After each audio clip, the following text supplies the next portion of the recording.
you can hear me, well, welcome. Season 1, Episode 2. Oh, I messed that up, right? Episode 2 of the Crock Pot, right here on the 2nd of June, 2023. I am your host, the Great Baldini, and we got some stuff to get into today to help get you all lined up. Hey, welcome. How are you, my friend? It's good to see you. Hope you're well. So here we go. We're just jump right in this morning and explain. Like Lucy, we're going to explain what's going on here. So today we're going to talk about knife skills and our kitchen basics. So we'll do this and like this. So kitchen basics, what I mean. Yesterday I talked about a variety of things, sort of introducing the premise to you, all that sort of stuff. One of the things I said was that it is much easier if you can begin from a place of just assuming that everything that you are told is a lie, right? Throw all that out and begin with the idea that you can't trust anyone or anything, right? That this is, you're going to kind of be on your own. You're going to have to start from ground zero, right? And had a couple of questions about that, right? Going, hey, isn't that the same as asking us to believe in you rather than somebody else? And oh, heavens no, I would be very disappointed if you just took my word for it, right? What I do try to convey, right, is these are some good questions and different ways to look at things and things you might want to look at, right, in a different way. I think what you'll find out is if you do take a very close and serious look at the nature of things, you will find out that it is true, right? That most of the things, if not all of them, everything that you've been taught is lying. And there's a reason for it, right? To enslave you and to keep you unaware of both who you are and where you are, right? And when you are, all those things to make it impossible for you to get a solid footing, right? And to understand how to navigate your way through this world. And you will find out, if you spend some time looking, right, that the world looks very different than the way it's been described by those who are in charge of telling you, right? So, sorry, taking a sip there. So we're going to take a look today. Again, this sort of preparation for the, I would say, kind of the regulars show next week. All right, we'll just kind of get into it. But again, I feel like I wanted to kind of give you a sense of what I call knife skills, right? And that's basically how you can chop these things down and how you can look at these news reports for yourself, right? What to look for. Again, I can't explain them all to you, and neither, am I going to claim 100% accurate. It's like, oh, I know everything, some kind of, clairvoyance or anything like that, right? Quite the opposite. In fact, I choose to basically have a look, to my awareness of the state of things is very much kind of agnostic, right? In that I don't know. And I know that I don't know. There's no way I have of verifying, right, or proving any of these things out as having veracity. But what I can do, right, is these things. Take a few of the premise and the stories that are told, especially those most emphatically told by those who are in charge, right, and explore it, right, see if there's any veracity to the things that they say. And I expect, right, that what you will find is if you look deep enough and far enough and past just the gatekeeping, that there is something amiss, right? That what is being told in the narrative is wrong, right, or has holes in it, right, or is sus in some way, right? And that's an opportunity to look a little bit deeper. And then what you find is that that source, right, is tainted. So you're looking at either an institution or something along those lines. Oh, thanks, Jenny. That's swell. I love hearing you too.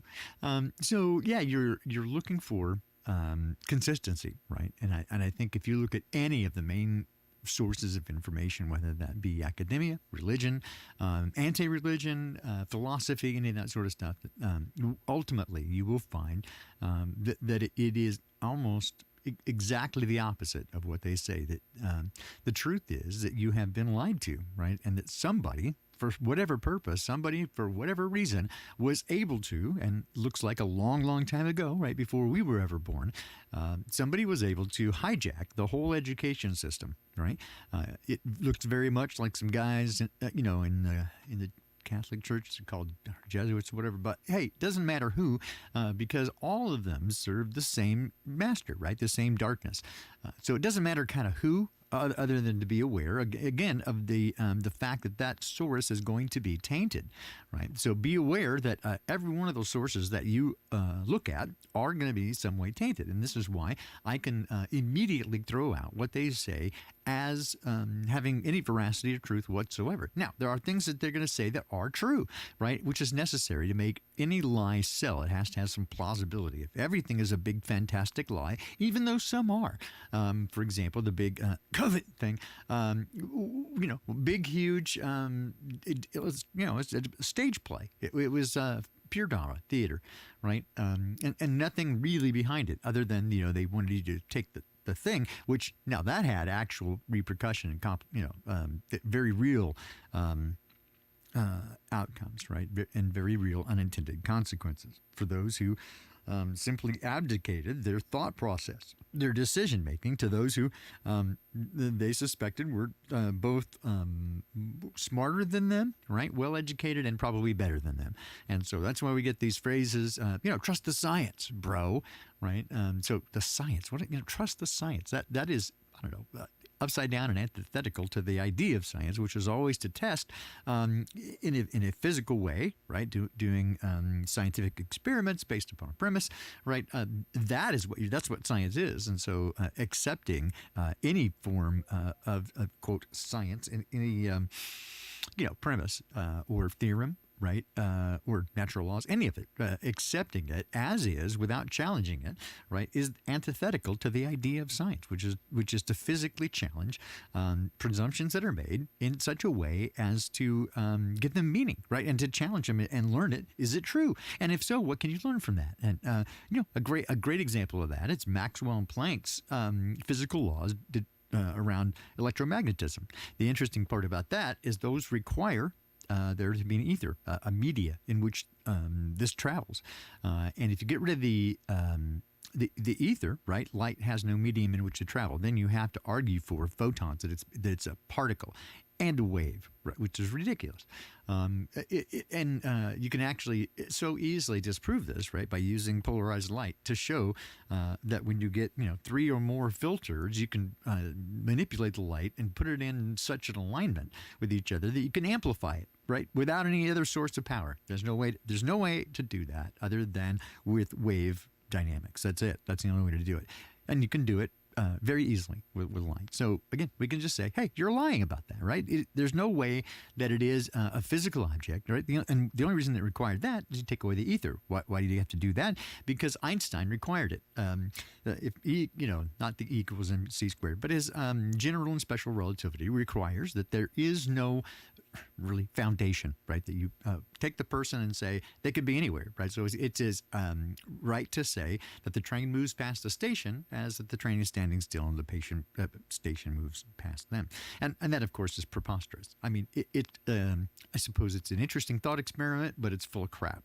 And so many real and caring scientists and well-educated scientists at the time were deeply offended, right, by academia's embracement of Einstein and his wacky and terribly written thesis on things, and that was an affront to your perspective, right, and your senses. It says don't care about your lying eyes, right? Just go with what we say, and so that is the way of things. Okay, so what can we do about that? Okay, so. Today, how to read the news, without becoming manipulated by it. And I don't think that anybody, right, is totally immune. I'm not, right? One of the things that you can see, for example, let's go here. Okay, is every single story, pretty much, right? And again, you'll learn how to categorize and group them. But most of them are written for the express purpose, right, of eliciting from you an emotional response so that you will agree with the premise, right? And you'll become activated. Hey, Andrea, how are you? It's great to see you. To get an emotional response, right? And so that's the easiest way to manipulate your feelings, right? Is to get you to stop thinking from a rational standpoint and to get you to engage with an emotional thought process, which is not thought, right? Facts don't matter, just your feelings, right? And that's the basis and foundation of many of our problems today. And so from any of these sources, we can easily see what's going on here, right? A couple of things to look for. Again, first thing here is a picture of a kid. This is pedophrasty, right? Border Patrol staff failed to review documents, refused ambulance before 8-year-old, blah, blah, blah. And if you click on it, certainly it's going to take you to a place that tells you to be very angry at somebody, Border Patrol, presumably, right? And somebody's policies, right? Probably, even if you want to blame the current sitting president, if you're a hard lefty, right, then you have to go and blame the previous guy, the Cheeto Jesus. So there's always going to be somebody to blame, right, for this stuff. And the solution always is give government more power. That's always the solution to these problems laid before you. And so you can categorize the different kinds of articles that you get. Some are expressly to create fear, right? That's sort of the terrorization thing. Some are to create confusion and muddy the waters. Some are very odd and appear to be totems or like sigil magic to tell each other, those who know, right, know what's happening when they read this article. They've got some kind of decoding book. And you see that often with numbers, the inclusion of numbers, especially very occult numbers that appear all the time. You'll see those come with frequency. Right.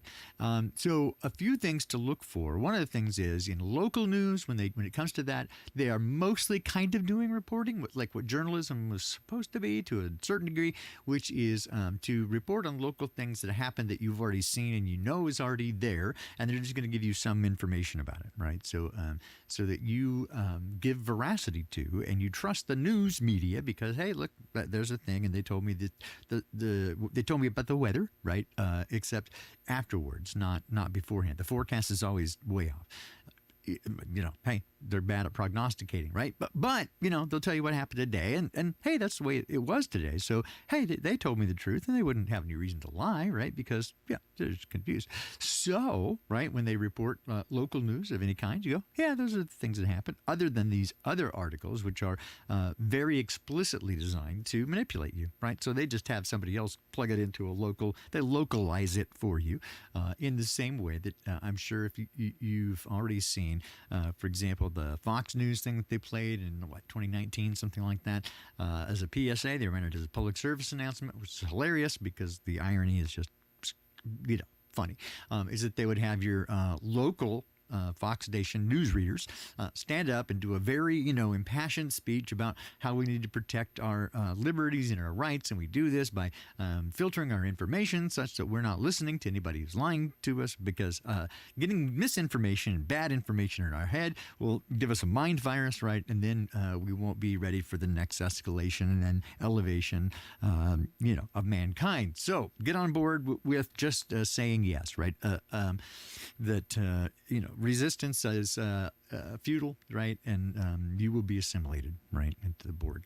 And that's what they want from you, right? But if you look at that, right, and toward the end, most of the clever editors then showed all of these local Fox bots, right, repeating and parroting the same line that says, this is critical to our democracy. It's very disturbing, right? And they're reading it with this impassioned, and it looks like it's off the cuff and ephemeral, right? And they're just ad-libbing this and saying, hey, we're very concerned. We as people who you agree with and you see us every night, and you know us as decent people, right? We wouldn't lie to you, right? And what we're so honestly trying to dig into this news, and we have such ethics, right? And we're so concerned about getting you the right information, because these other bad people, they want you to think bad things. So don't listen to them, right? Filter. And that's their message. And then, of course, when it backs up and you see 1,000 people all saying the same thing at the same time, right? Let me see. Who has the pre-packaged point of view, right? Where's the pablum here, right? You know where it comes from, and you know that the source is tainted. So why would you ever accept what they provide you as any sort of authoritative source other than to look at it and better understand the world around you, right? And so that's how I approach the news, right? I read it for a better understanding of what the enemy is trying to do. I don't read it for to trust the information because I know it's not real. So most of it is things that you can't ever check on. So all the problems that exist over these foreign wars and all that sort of stuff. Again, there's definitely evidence, right, that people are suffering that sort of stuff. But I have no way of checking up on it, right? And it doesn't have an immediate direct impact on my life. And that doesn't mean that I'm hard-hearted about it, right? It means that that's not within my scope. Right. And I certainly will harm myself by trying to do something about which I can actually not do anything. So that's an instant frustration. Right. And it leads to exasperation and feelings of inadequacy. Right. And you're impotent. Right. Because you can't do anything. And we all, again, have this basic understanding, right, that it's better to try to help save the world or whatever, make the world a better place, and that this is, instead of doing that, right, the upside down, and so we recoil from it. We just don't bring it to my attention. Right. So in any case, the idea of looking at the news, right, is simply to inform you and not depress you, because first, I have to tell you that everything in it is a lie, right? You could ignore it or test its veracity very quickly, but come from a place of doubt, right? So Biden trips and falls during graduation ceremony, recovers quickly. That seems to be, from the evidence that I've seen, a fairly accurate headline, but right? So immediately this is now creating some doubt, right? And it's fodder for those who are polarized left and right and out of alignment with each other. They're going to argue over what that means, right? And there's so much of it. So everything here is designed to elicit some sort of response. And one of the interesting things that I have seen a new trend of, and it's really only been, I think, the last 4 years or so, is that when something bad happens to someone, for example, they get held up in a robbery, or they, something, they're supposed to have been, taken out in one of these mass shooting events, right?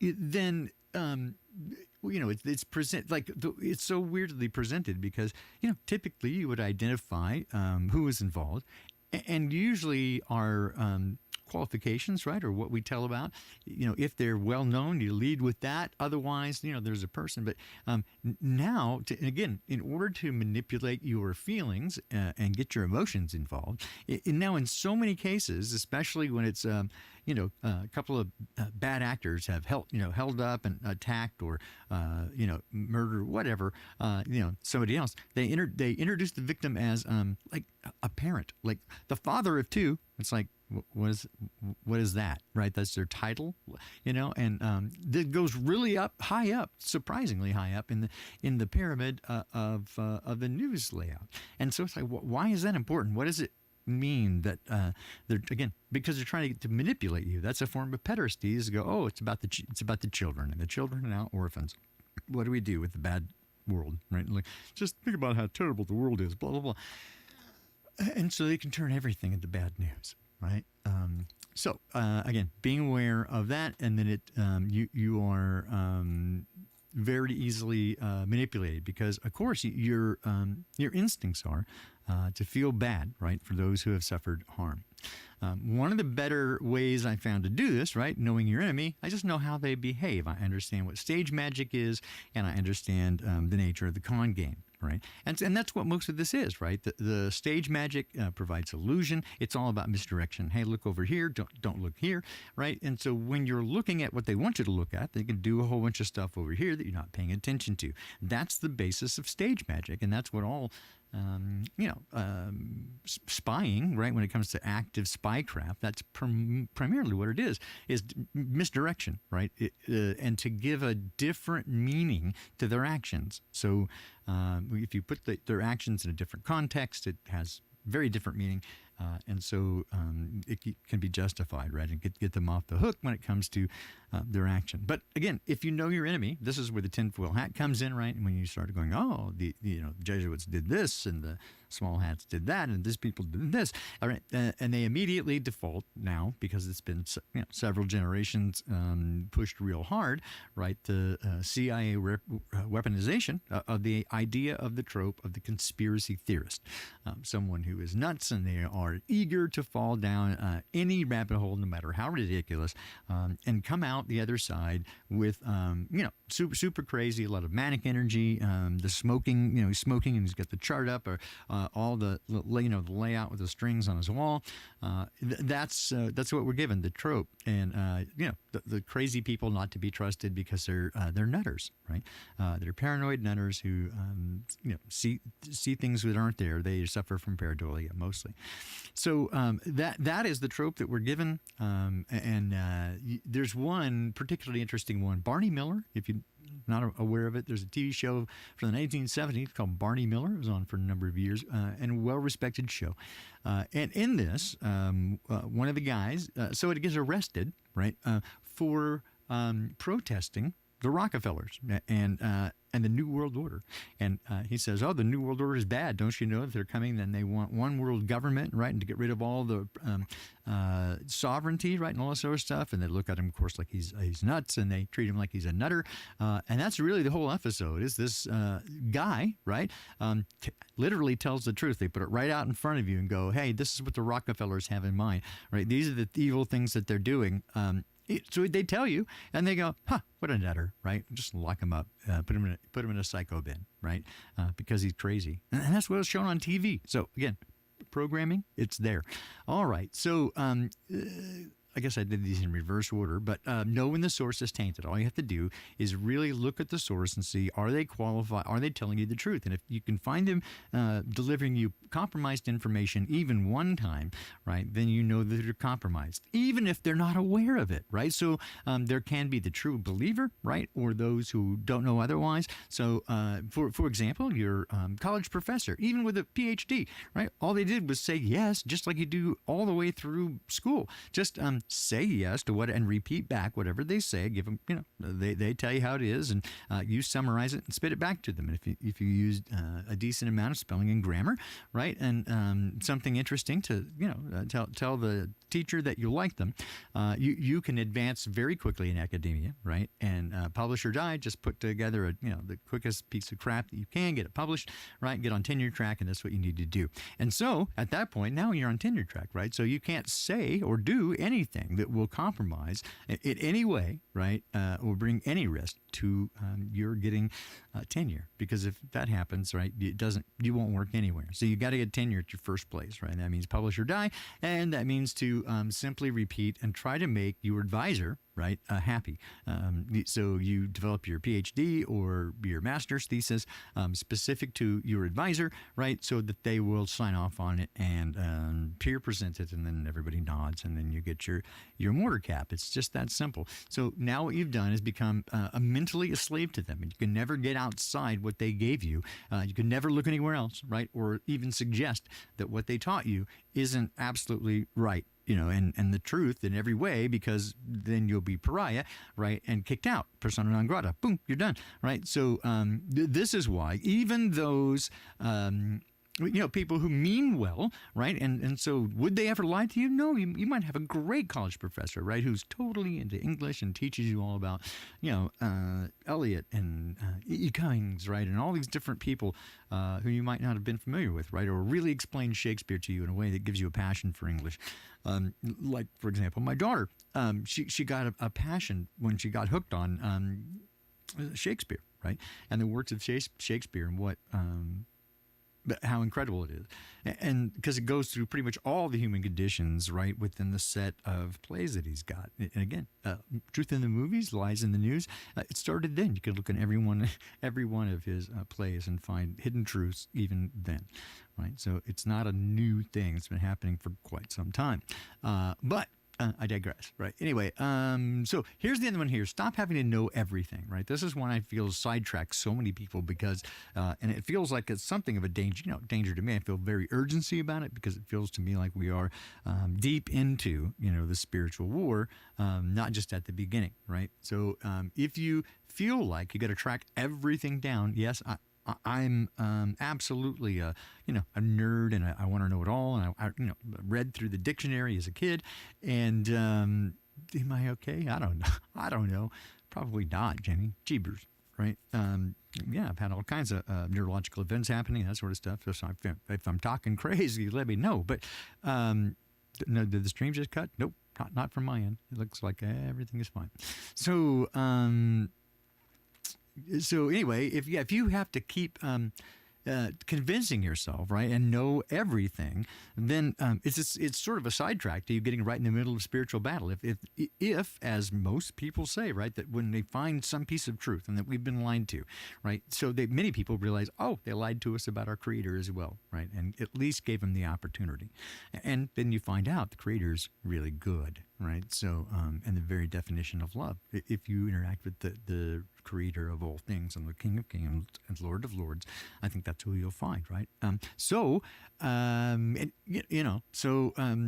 If you keep chasing these things around, right, and you got to know, melted history and mud fossil and titans and Tartaria, right, and the ice wall and the history. So tell me what that advances you. Right? I mean, sure, it might tickle some fancy, but there's no way for you to check it out or verify any of those things, right? There's no way to know for certain. They are mysterious and certainly interesting, right? But of what value are they, especially to spend thousands of hours researching, as those of us who research seriously often do. You can pretty quickly spend like 10,000 hours really getting into something, right? Even 4,000 or 5,000 hours. It can happen very quickly, right? If you have an inquisitive mind and some, little bit of manic energy to drive it, any sense of urgency, right? And if you're clever enough to understand the words that you're reading on the page, you can get drawn into a wide variety, right, of very interesting rabbit holes, all of which will lead you to kind of the same place that says, hey, the history of the world is very different than what we've been told. You're not where or when they tell you, and you might also suggest that we're not what they tell you. You are either, right? The enemy of mankind considers you a formidable enemy, right? Such that it was necessary for them to give you this disadvantage to start with, right? They had to hamper you in a way, because if they didn't, right, you would crush them. So, that's the lay of the land, right? So anyway, my take on this is, yes, all these things are interesting, and I don't want to discourage people from learning, right? Because if it gives you a passion for it, super great. But I am saying, right, from the 30,000 foot view, right, that diving super deep down a bunch of rabbit holes that have very little return of investment, right? They don't really help get you that much further down the road of preparing for the battle at hand. Right, and you can only do and be what you're supposed to be, right? And in fact, I talk frequently about this, right? That if you are truly in alignment with the Creator, then you cannot bring with you any of the specialty tools that you've created, right? All the things that you have skill in suddenly become of no value, and in fact, they become a detriment because you're the one in control of it. And if you really want to follow the Creator and be supernaturally, on fire doing it, right? The only way to do that is to let go and let all of your energy be filled by the Creator rather than your own. And the only way to do that is to empty yourself of ego, right? And fully submit. Right now, we're getting into some scary ground. But once you realize that He's good, right, and you can trust Him under any circumstance, then you can do that freely, right? And so now you're free to say yes, right? Though you slay me, yet I will trust you, because I know that you're good, right? So I don't have any reservations about doing anything He asks immediately, right, and without hesitation, because I know that He's good. And so I can stop asking why, or how is this going to work? I already know. It doesn't matter what or how it happens, because the only thing I have to do is be present and willing. That's what he wants, right? The further deep you go, the more faith it requires to do the thing he's asking, because it becomes increasingly unusual. But you can also say that with that unusual bit, right, is it now it becomes a focal point for the absolute, direct power of God to show up. Boom. And that will always make a huge difference. I mean, when you feel a presence in a place with that energy, it leaves a residual for a long time. And, way better than burning sage. So, anyway, my appeal: stop having to know everything, right? It's neither necessary nor is it really fulfilling.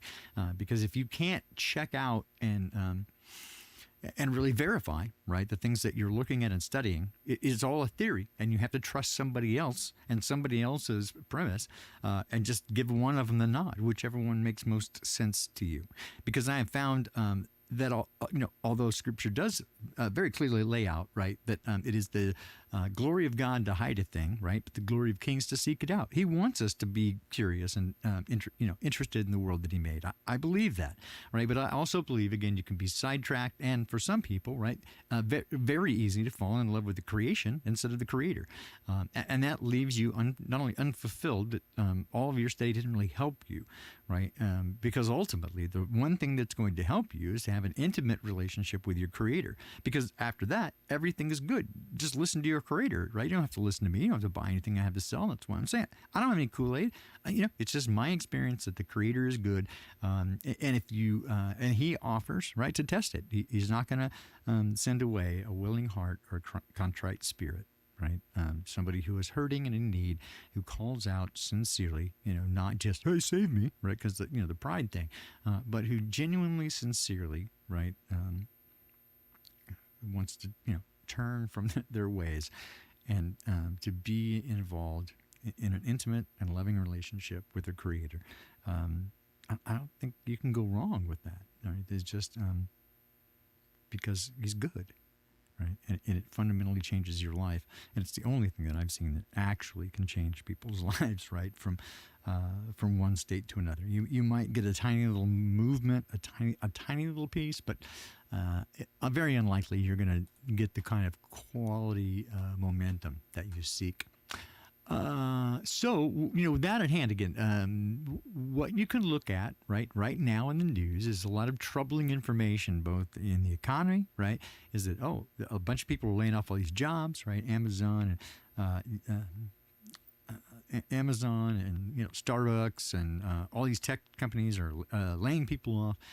Twitter and everything, right? So all these tens of thousands of tech workers are being lost, which are high-paying, high-wage jobs for people who are otherwise unskilled, right? And they're going to have difficulty even going down and getting a job flipping burgers at McDonald's, because McDonald's has gone totally rogue.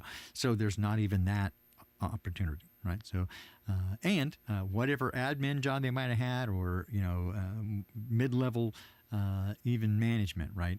There's not going to be any positions available for any of that, because you can do with AI now all of that stuff and better, right, than a whole team of admins, because it works, right? And so, and it's better. The results are better. So, again, I'm not trying to be, a prognosticator of doom, other than to say, hey, I'm looking around me, right? And if you put together all the trails, they all lend toward, something that you would elicit an emotion, right? Oh gosh, World War III is right around the corner, right? And then we have to get on our flag for pride, and we have to do all the things so we can have this performative nature and get our Insta just right and all that sort of stuff. So here's all this bad news, right, that we've got, and telling you how terrible things are. And again, don't let it stress you. Right, because it's all just bullshit, right? And it's all static. Just let it be noise in the background, right? Push forward and push through, push in, right? If you really want to understand the way the world works, again, my best advice is to instantly just let go of anything you're emotionally invested in, because if you're following the template, right, of mainstream in anything, guaranteed it's a lie, right? Because the source is compromised, and so you're being sold a lie. right? And in these times, right, first thing Jabro said when asked about the end of days was, first thing, right, see that you are not deceived. Very first thing out of his mouth, right? Be not deceived. And I think for good reason, right? Because he knew that we'd be surrounded by lies. We live in a world that is now so comfortable with lies. In fact, contingent on it, right? It requires that we agree to certain things that we know aren't true in order for us to sort of get along, right? And so from the outset, our integrity and ethics are compromised because we're willing to say what we know isn't true, right, in order to just make the thing happen. And so from the very outset, we begin to close off, right, our mindset to be aware of the contrast between light and dark, because we have to pursue dark to stay away from the light. Because if we press into the light, right, then you're kind of required to be transparent and open about things. And if you do that, all the little things that are in your closet come out, right? And then that becomes uncomfortable, and nobody wants to do that. There's awkward silence, and you lose all your friends. And then what, right? It's a difficult road. And that was, make no mistake, that's in every scripture, right, that's known by man, right, is if you really follow these ways, it's going to be a very difficult thing. The discipline required to do it is incredible, right? And so, again, I would say most people don't have the stamina, right, or the endurance for that. But, right, you can ask, right, and if you have the willingness, again, all you have to do is press into that relationship, right? It's a lot less than having to do a bunch of things, I think, right? Which is right, goes hand in hand with what Jesus said, right? Is that the law was just a schoolmaster, right? Just showing you what things that if you were engaged in a relationship with your Creator, right, this is what you would look like. And so you do those things. And just like we do as kids, right, we take that and go, oh, rules? Okay, let's find the loopholes. Right? So they instantly begin adding more rules to cover the loopholes because you don't want everybody having a loophole, right? You have an advantage. And so those in charge immediately began writing loopholes for themselves while making it more difficult for others so that they couldn't enjoy the same privileges as they did because, power. And keep in mind that when people lust for money, right, and it's not money that's the root of all evil. It's the love of money, right, that is the root of all evil, and the desire for lucre. But what does that buy you? It is not the money itself, right? It's what the money buys, which is power over others. Right. At first, it's like, yeah, I can buy some material possessions, but after that, it's like, well, what? You can't keep buying things. There's no more things to buy. Then what? Right. So then money begins to take on this different meaning, and that is power over others, because others who don't have it are going to grasp for it, and that makes them more willing to sacrifice their integrity and honesty to do something for you that might be untoward, but you can pay them for it. It's no ding on you. You can get the thing done without having to lift a finger. Right, you have power over others, and that is what those near the top of the pyramid now, right, do regularly. Right, that's why they're bankers, because they have you in economic oppression, right, and in agreement with it. We all have sort of agreed to go along with the thing. Oh dear, I don't mean to be advertising that. My bad. Sorry. It's a bad thing. Okay, so we've all been kind of put into this thing where now we're sort of required. Right, just to get along, just to keep the ball rolling, right? You have to do the things, right, to keep things going. I have to pay the bills. I have to, have a phone, electronic media delivery of some kind. So I have to have a internet connection, right? I have to have all these things that then keep me tied to this beast system that I'm trying desperately to get out of. So, what the hell?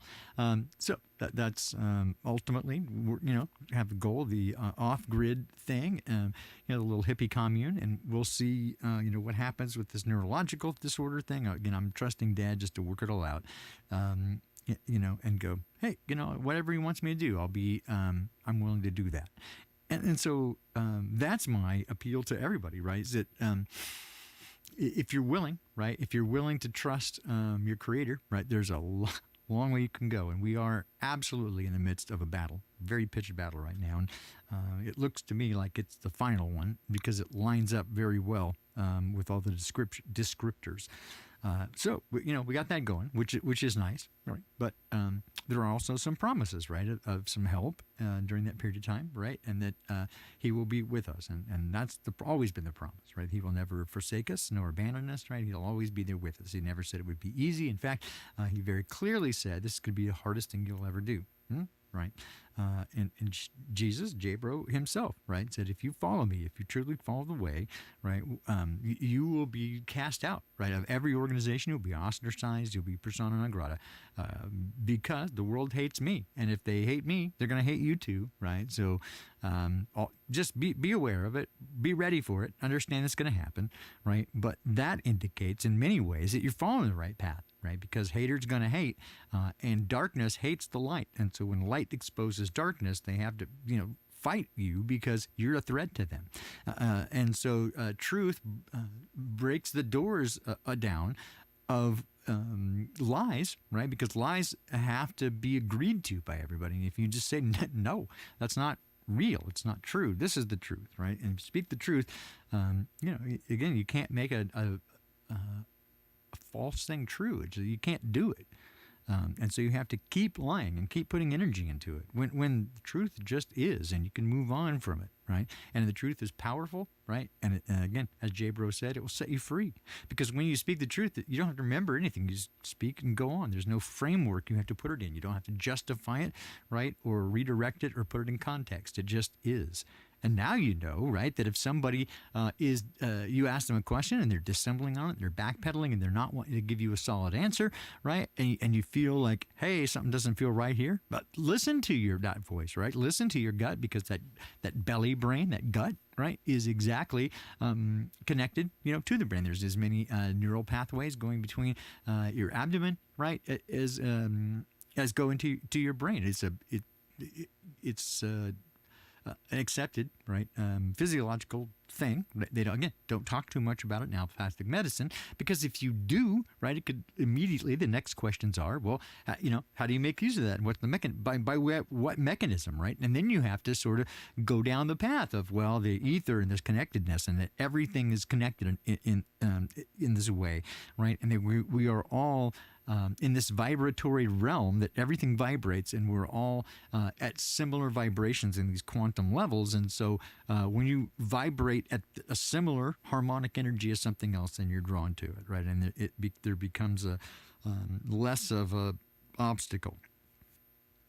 And this is where, again, we can break down these obstacles, this polarization and anti-alignment that we've got going on. And it's the premise of, my thing about shaking hands is that, Dharmak and Jalata Tanagra, right? That the ability to communicate with one another brings the commonality, right, which is the foundation of all relationship. And so we can't care about that person if we don't even know who they are. Right, and so we have to take up time, sit down, get to know them without, have a non-confrontational, non-combative, interrogatory session. We really learn, what it's all about. So, and what they're all about. And then you'll find that, right, they're not bad people, even if they hold very different views from you, right? They're not the enemy. They want about the same things you do. They want their kids to be happy and successful, right? And for stuff just not to be fucked up too bad. They want,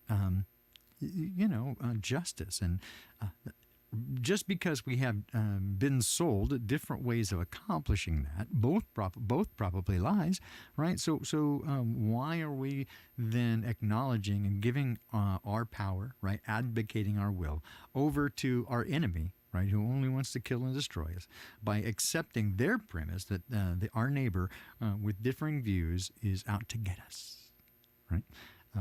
So that's the name of that tune, right? So now I'm going to do a little something here. I'm going to, it seemed appropriate. And so I'm going to, just go to different things all the time. And so I'm going to include a little freaky freak session here, specifically with healing, and to bring peace and compassion in the world, because, we need that. So I'm going to set this up, and then we're going to do it. And let's do it like this. So, like, do it.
And that's it. There you go. There you have it. There it is.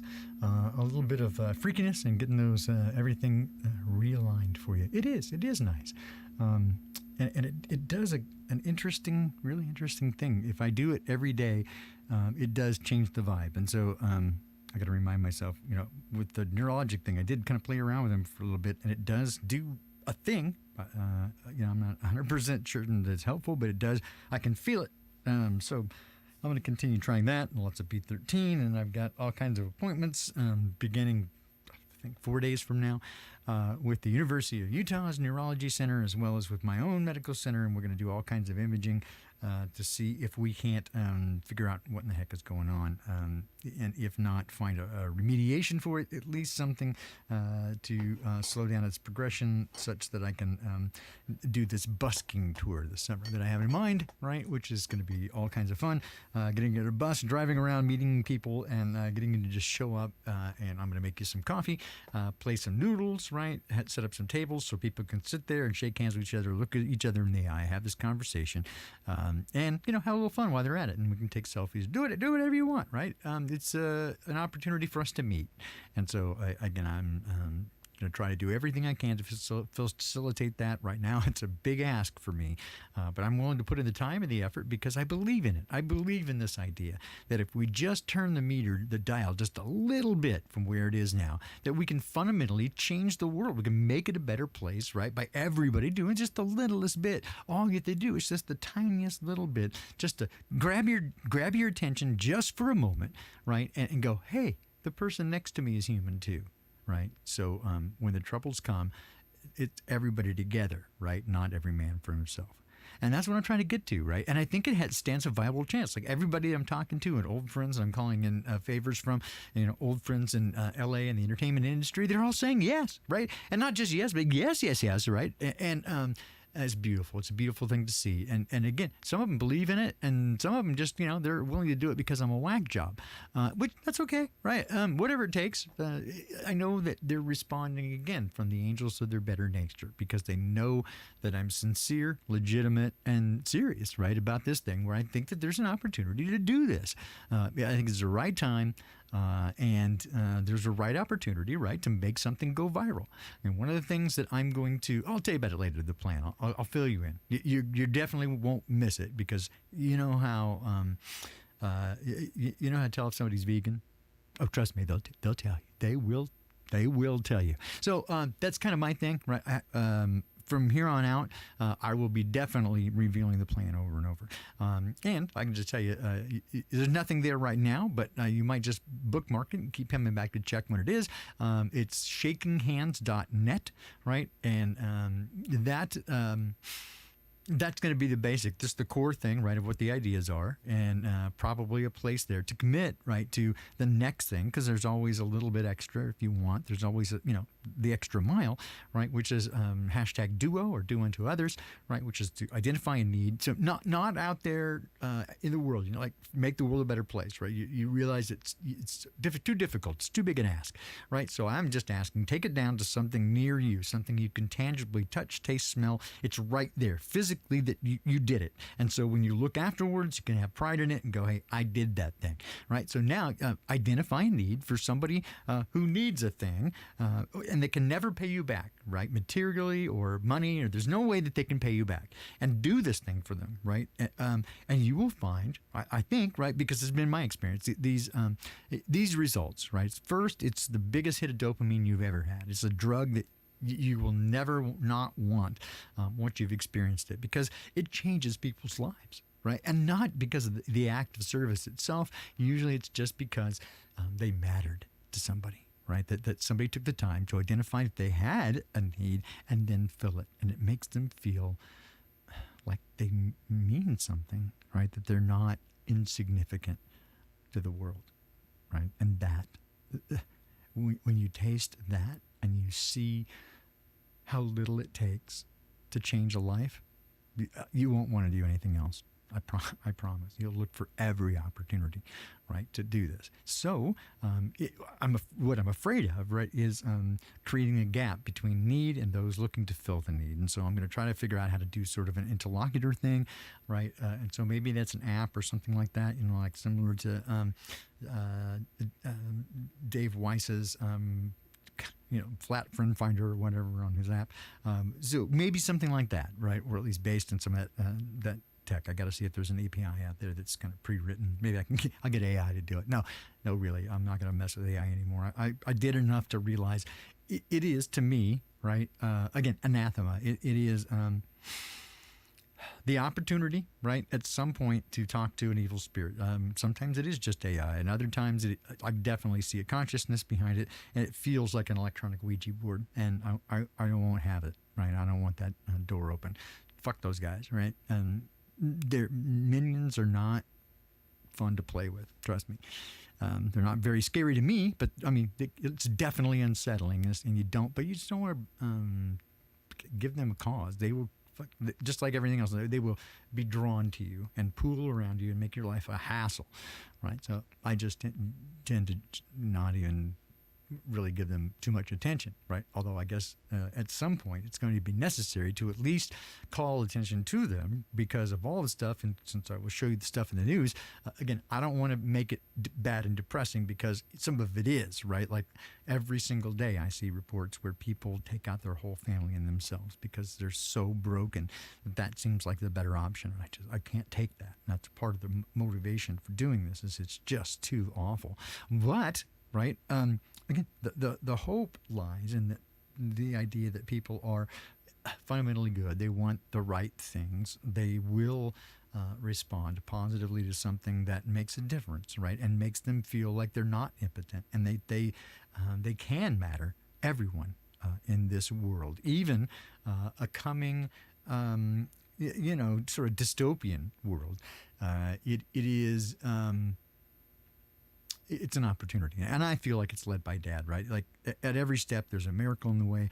And that just demonstrates to me so clearly that this is, part of his intent, right? So whatever the enemy intended for, to rob, kill, steal, and destroy in this neurological condition, which takes me off my feet, man. I almost got killed last night. I stepped up, got out of the studio here, and as I turned the corner, I just... right there, I lost spatial awareness and muscle control, and just went down, and that pushed the bathroom door open, and I was taking a header with no way to stop myself because I didn't have muscular control, and it just so happened that Madeline was in there just kind of finishing up, and she was able to sort of catch me by the torso as I was going down to prevent me from taking a full speed header into the toilet, which would have, that would have been bad. Like, potentially deadly. You get a bad enough thwack to the head, it'll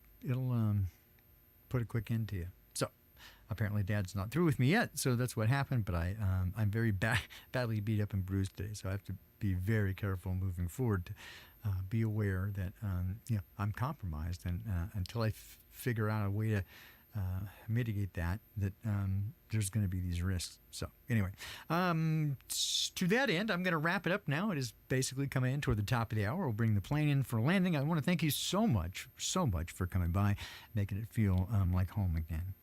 David and Jenny and Kurt especially, and my impossibly hip chick. I love all of you, right? And you have kept me going through the difficult times, right? And just having a friend who was friendly and compassionate and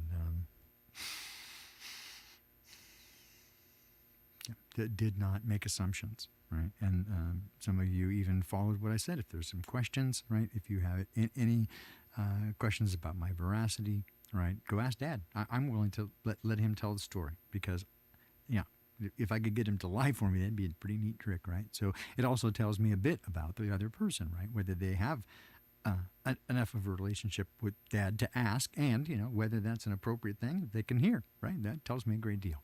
So anyway, that's my story. I'm sticking to it.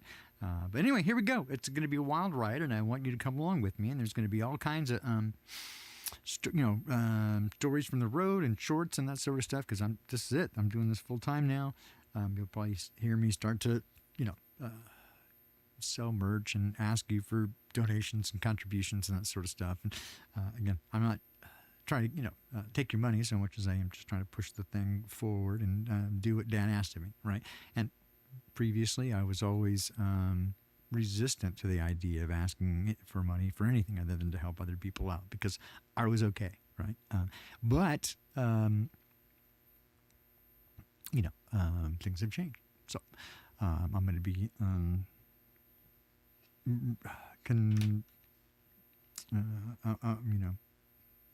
entirely on the well-meaning gifts of others. I'm entirely at your mercy, I guess. Anyway, that's it, and I hope that you dig what we're doing here. Again, more to come. These first couple of shows have been just kind of, here's the basics, here's the landing. I promise as we keep going, it's going to be more and more like a morning news show. But I just kind of wanted to get the premise out there to start with, especially for people if they come and this is kind of new to them. It's an opportunity for them to kind of get their feet wet and go, hey, what's this guy all about? And here it is, right? So here's the basic thing. I'm messed up, and that's it, and that's what you got to go. So with that, thanks very much for being here. It's been a delightful time, and I love you dearly. What am I doing here? I'm making all kinds of errors. I don't like that. So we'll do that, and I can do that, and then do this. So thank you again so much for coming along. We'll do more of it starting again on Monday, 5 days a week, 7 o'clock a.m. in the Pacific, 10 a.m. on the East Coast. It's the Crock Pot, and we're going to cook up all sorts of crazy things that we find in the kitchen and see what a crock it all is. So thanks again for coming, and I'll see you again soon.